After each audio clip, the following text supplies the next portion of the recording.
We start off the third group of lessons in Unit 5 by introducing the details of our culminating experience that students are going to complete at the end of the unit.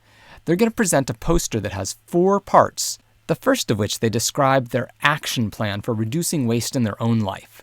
They're going to need to support that with data from their trash diary and show how their plan affects the Earth system and how it's beneficial for the human body system. So it's time to formulate this action plan. They'll start by analyzing their trash diary, trying to find their top 5 waste products. And then they'll use that to develop their action plan, which they're going to come back and revise after they've looked at their data some more in future lessons.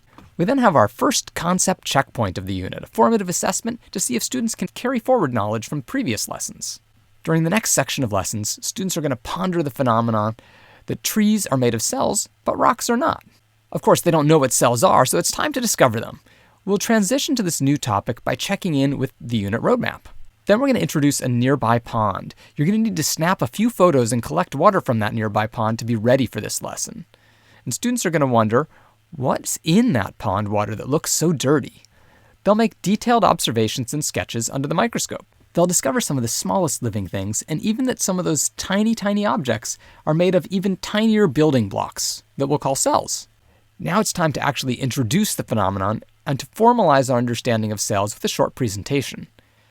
Then we give students the claim, living things are made of cells, and their job is to design an investigation to gather evidence that supports that claim. They finalize this investigation and then carry it out. You'll need to gather the materials for them to compare living and non-living objects under the microscope. They'll then complete the investigation and finalize the report. Can they support the claim that living things are all made of cells? Next up, it's time to zoom in to the different parts of a cell so that we can track the movement of water and pollution across the cell membrane.